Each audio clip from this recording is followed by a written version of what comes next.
Okay, y'all. How you doing?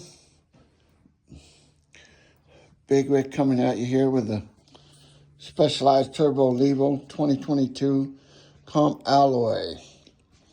Okay, so, welcome to the Mountain Monster Garage. Good to see y'all. God bless you. Thanks for stopping by. But anyway, we're going to get right into this. So, 2022 Turbo Levo Comp Alloy. And we'll start with the drivetrain. First of all, the motor and the battery, after 30 months, not a problem. Nothing at all. Nothing. Never had a problem with it. A lot of battery life still, We'll go and do 15 miles, 16 miles at full tilt on turbo and still come home with 40%. Excellent. But anyway, then I have swapped out a couple of cassettes.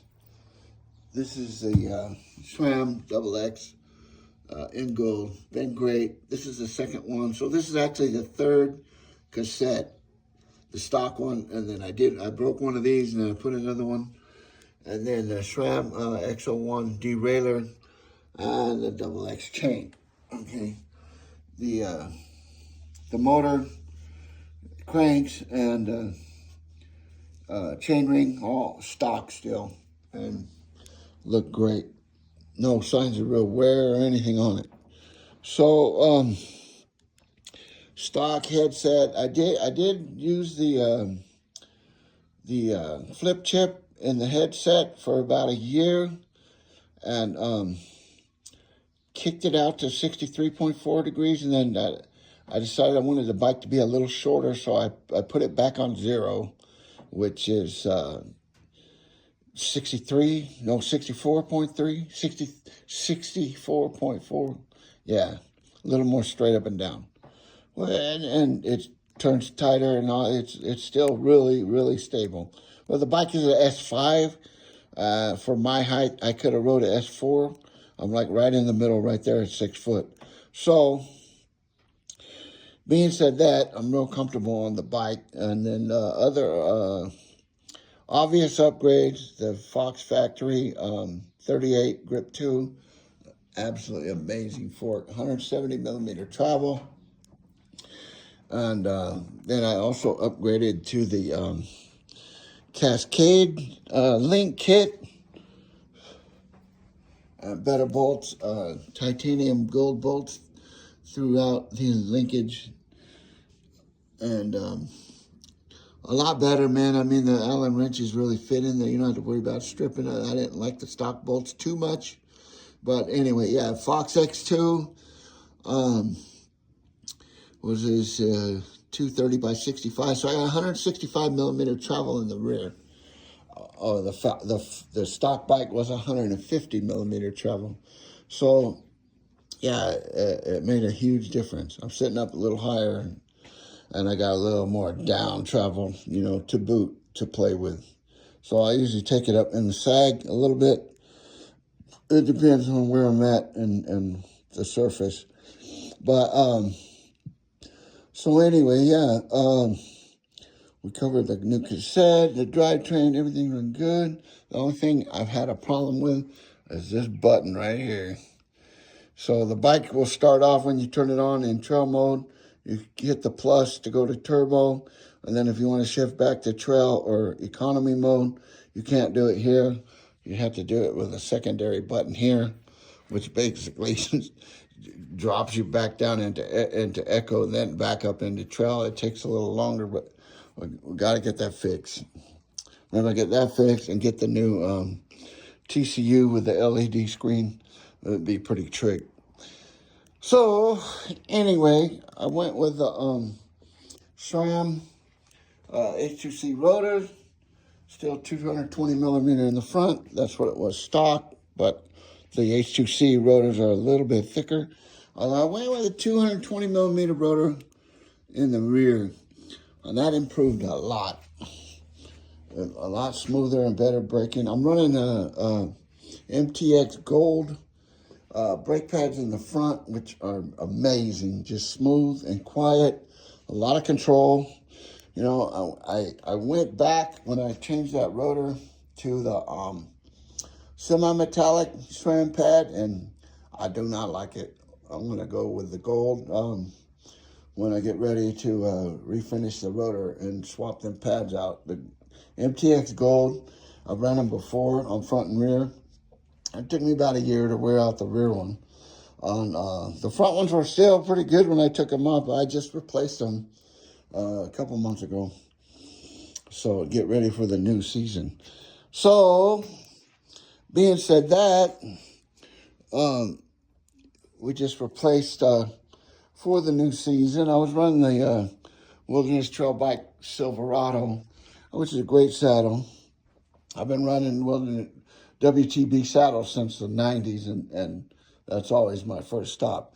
But this one is the WTB Volt, and I like it a little bit better. It's about 3/4 of an inch shorter, but it's a little wide here. This is the wider one, I think at 150 millimeters, but it has a little bit more padding on the tail that I like, and it's a little more ventilated as a different kind of material than the Silverado.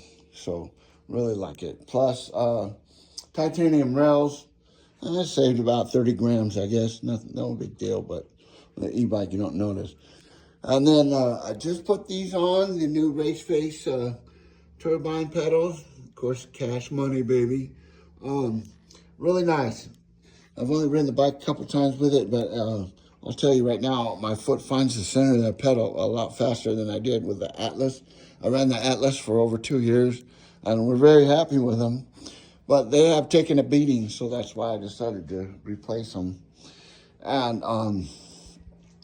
the Race Face turbine stem, it's been on the bike since a month after I bought it, so over 2 years with the stem. And I just took off the Race Face Atlas handlebar and replaced it with the Race Face turbine handlebar, where the stem is a turbine. No, not that I was really trying to match it all up, but these are 40 millimeter rise and seem just to fall into my hands a lot better than the 30 millimeter. And running my favorite grips, the Odie Reflex grips. It's got like the waffle pattern on top, and a lot of cushion through here, and then the mushroom pattern through here, and it wraps around your forefinger right there. So if you're not on the brake, you got still cushion underneath, and then it gives you a nice place to put your thumb. And then these also pick up under your knuckles wherever your hand might be. You got a lot of cushion on the top, and then the old school waffle pattern on the bottom. Pretty cool. Yeah, I love them. I got them on my hardtail too.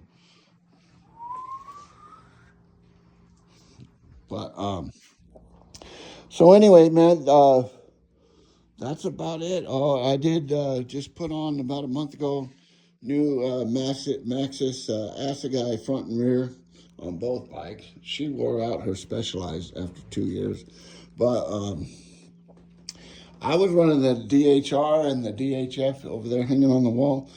The front one's still good after a year and a half, and but the DHF kind of rounded off. And still a great tire. Still could be used for probably another 9 months. But I noticed my braking was lagging with the back tire, especially on wooden ramps and stuff like that. But like at the bike park, Sky Park, whatever. And I had run the Assegai on the bike front and rear before, but they were 2.5 width. This was 29, 2.6. 27.5, 2.7 in the rear, which that's what the bike came with. So, and for the e-bike, I mean, if you wanted to go 2.8, it wouldn't even know it, but you'd feel it underneath. You'd have more traction, whatever. But 2.6, I feel like the bike is just solid. I'm not braking traction, front or rear, and then also I gained a lot more braking in the rear coming down the steep stuff. So they're both Maxterra 3C XO Plus. That's my tire. That's what I like. That's what's going to stay. So we're all geared up for the new season. Can't wait to get out there and ride them. I hope I see you guys out there soon. But again, 30-month review, specialized 2022 Turbo Levo alloy. I'd buy another one in a heartbeat. So, hey guys, you have a great day. Thanks for stopping by the Mountain Monster Garage. We'll see you on the next one. God bless you all.